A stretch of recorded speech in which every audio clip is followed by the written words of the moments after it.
আমলাতন্ত্রের বৈশিষ্ট্য আলোচনা করো। উত্তর: আধুনিক জাতীয় রাষ্ট্রের উদ্ভবের সঙ্গে আমলাতন্ত্রের বিকাশ ও কার্যাবলী বৃদ্ধি পেয়েছে এবং এটি একটি সর্বজনীন ধারণায় পরিণত হয়েছে। বিশ্বের প্রায় সকল সরকারি ব্যবস্থায় কোনো না কোনো আমলাতান্ত্রিক শাসন ব্যবস্থার নামান্তর। সাধারণত রাষ্ট্রের প্রশাসনিক কাজে নিয়োজিত কর্মচারীরা আমলা নামে পরিচিত এবং এদের দ্বারা পরিচালিত শাসন ব্যবস্থাই হল আমলাতন্ত্র। আমলাতন্ত্রের বৈশিষ্ট্য। আমলাতন্ত্রের সঠিক বৈশিষ্ট্য নির্ধারণে জার্মান দার্শনিক ম্যাক্স ওয়েবারের অবদানই সবচেয়ে উল্লেখযোগ্য। তার দেওয়া বৈশিষ্ট্যসমূহ নিম্নে আলোচনা করা হলো। ১. কার্যক্রম বণ্টন। আমলাতান্ত্রিক উদ্দেশ্য সাধনের জন্য প্রয়োজনীয় কর্মকে অফিসের দৈনন্দিন কর্তব্যরত কর্মচারীদের মধ্যে নির্দিষ্টভাবে বণ্টন করে দেওয়া হয়।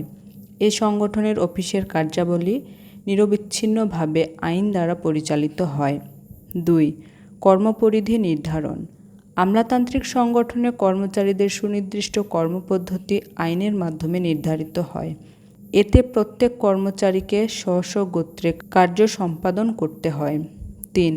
পদসোপান নীতি।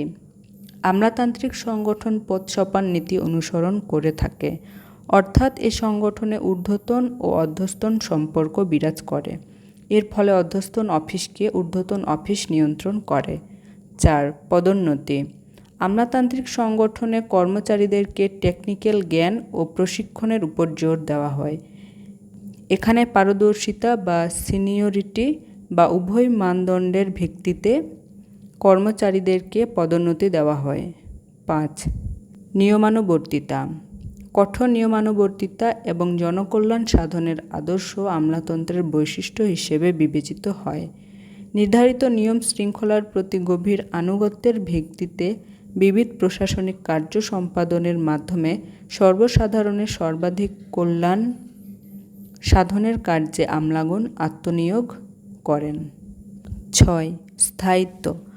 পদের স্থায়িত্ব আমলাতন্ত্রের প্রধান বৈশিষ্ট্য। সরকারি কর্মচারীগণ একটি নির্দিষ্ট বয়সসীমা পর্যন্ত স্থায়ী পদের অধিকারী। সরকারের পরিবর্তন আমলাতন্ত্রের স্থায়িত্বে কোনো ক্রমেই প্রভাবিত করতে পারে না। উপসংহার।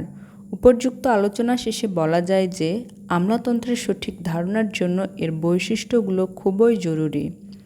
শুধু সরকারি অফিসে নয়, বিভিন্ন সংগঠনে এ বৈশিষ্ট্যগুলো পরিলক্ষিত হয়। উপর্যুক্ত বৈশিষ্ট্যগুলোর জন্য আমলাতন্ত্র আজ সারা বিশ্বে একটি শক্তিশালী রূপ পরিগ্রহ করেছে।